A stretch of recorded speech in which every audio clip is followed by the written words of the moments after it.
Oi, gente, boa tarde. Eu vou gravar para vocês, tá? A aula de sistema nervoso.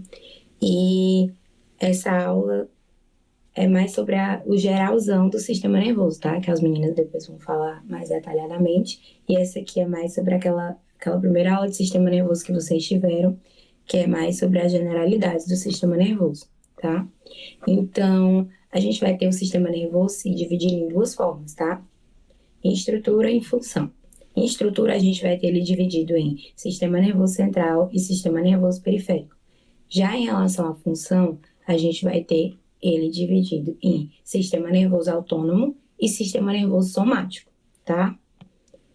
O sistema nervoso autônomo vai ser aquele que a gente vai ter o controle involuntário de músculos lisos, músculo estriado cardíaco ou glândulas. O que é que vai acontecer? A gente não vai ter o controle desses movimentos, a gente não vai controlar quando o nosso coração vai bater, a gente não vai controlar quando os nossos vasos vão contrair, vão dilatar, enfim. E ele vai ser dividido em simpático e parasimpático, tá? Que na maioria das vezes vão ser antagonistas, ou seja, eles vão fazer funções opostas, tá bom? Aí aqui para falar um pouquinho sobre o parasimpático e simpático. O parasimpático é aquele quando a gente está mais relaxado, tá? Que é quando a pupila vai contrair, os brônquios vão contrair, tá? E os batimentos cardíacos eles vão reduzir. Enfim, já no simpático, lembra sempre que a gente fala que é aquele negócio de luta ou fuga, certo? Que é quando a nossa pupila dilata, quando os batimentos cardíacos aceleram. Então, lembra sempre disso, que simpático relaciona a luta ou fuga, porque a gente precisa enxergar melhor, por isso que dilata a pupila, a gente precisa que tenha mais sangue bombeando para o corpo, tá? Para que os movimentos, tipo, funcionem melhor, o resto do corpo funcione melhor, responda mais rápido. Então, por isso que a gente precisa que os batimentos cardíacos eles estejam acelerados, tá? Para bombear mais sangue para o corpo. Enfim, então, sempre simpático, luta ou fuga, parasimpático, normalmente é quando a gente está mais relaxado. Aí, falando um pouquinho do sistema nervoso somático, tá? Ele vai direcionar os movimentos corporais voluntários, ou seja, aqueles movimentos que a gente vai controlar, tá? E ele vai transmitir estímulos sensoriais. Vou explicar mais um pouquinho. Ó, aí a gente vai ter o sistema nervoso periférico. No sistema nervoso periférico, a gente vai ter ele sendo formado por nervos cranianos, nervos espinhais, gânglios e terminações nervosas, certo? E o sistema nervoso periférico, ele vai conduzir os estímulos até o sistema nervoso central, tá? Já o sistema nervoso central, a gente vai ter o encéfalo e a medula, certo? Formando o sistema nervoso central. E esse sistema nervoso, ele vai receber os estímulos e ele vai desencadear uma resposta. Então, um exemplo mais comum, um exemplo mais fácil de entender, é quando a gente encosta a mão numa superfície quente, certo? Aí a gente vai ter o sistema nervoso periférico. Ele vai pegar essa informação de que a nossa mão encostou numa superfície quente e ele vai levar essa informação até o nosso sistema nervoso central. Quando essa informação ela chega lá no nosso sistema nervoso central, ela vai ser interpretada e vai gerar uma resposta, tá? Que essa resposta vai ser enviada por meio do sistema nervoso periférico de novo, para que a gente, normalmente a resposta é que a gente tire a mão da superfície quente, tá? Então, recapitulando, o sistema nervoso periférico, ele vai pegar a informação e vai levar por meio dos nervos, dos gânglios, das terminações nervosas, vai levar lá para o sistema nervoso central, que lá vai ter uma interpretação dessa informação e vai ser gerada uma resposta, tá? Aí falando sobre as meninges, tá? Que são a parte que vai proteger tanto o encéfalo quanto a medula. Não é só no encéfalo que a gente tem meninges, tá? A gente vai ter na medula também. A gente vai ter a dura mater mais externa, a aracnoide mais intermediária e a pia mater ela vai estar mais internamente. Ela vai ser aquela que vai estar no contato mais íntimo com o encéfalo, tá? E entre as meninges a gente vai ter dois espaços.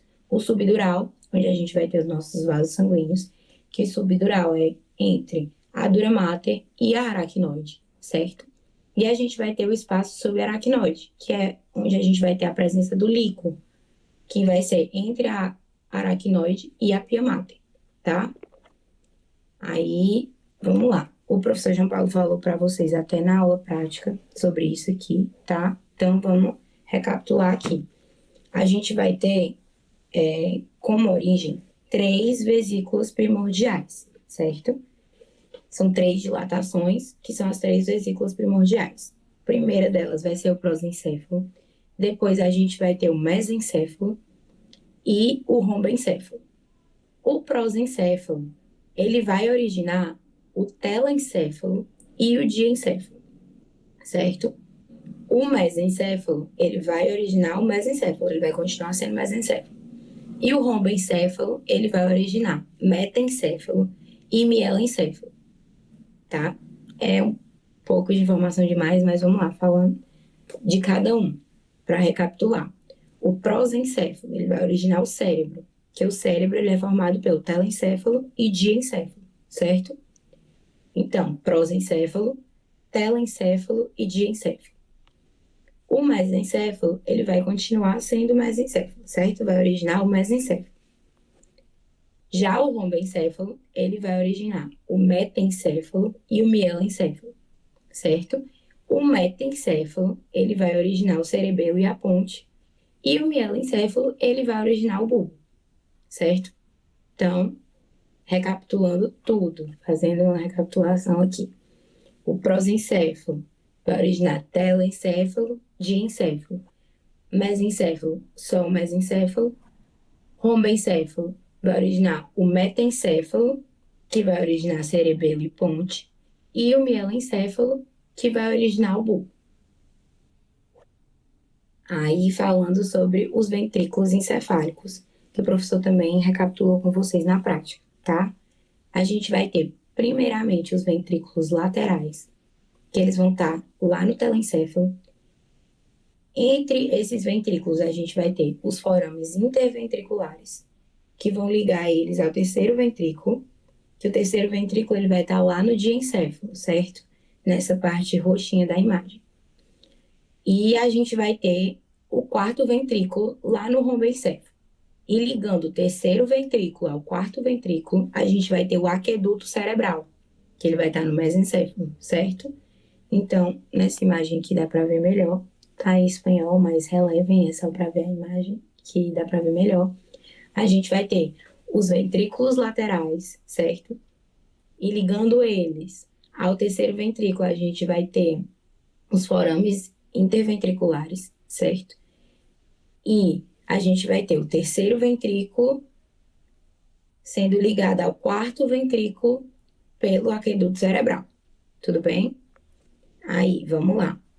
A gente vai ter o líquido, certo? Que o líquido vai ser o líquido cérebro-espinhal, cefalorraquidiano, que ele vai proteger e sustentar o sistema nervoso central, certo? Que é, vamos dizer, se a gente não tivesse o líquido ao redor ali do encéfalo, das meninges, para proteger qualquer movimento mais brusco que a gente fizesse, a gente ia ter um contato do encéfalo com a meninge mesmo, com a parte óssea.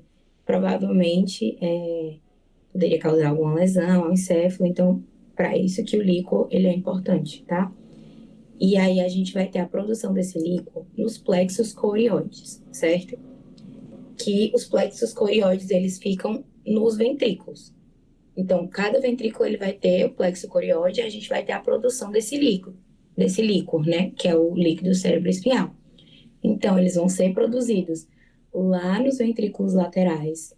Aí, eles vão passar pelos forames interventriculares, vão pro terceiro ventrículo, e depois vai passar pelo aqueduto cerebral, vão pro quarto ventrículo, e de lá, dos ventrículos, ele vai passar pro metencéfalo, e do metencéfalo, eles vão passar para os espaços subaracnoides, certo? Que é aquele espaço que vai ficar abaixo da aracnoide, certo? Então, vamos lá, voltando.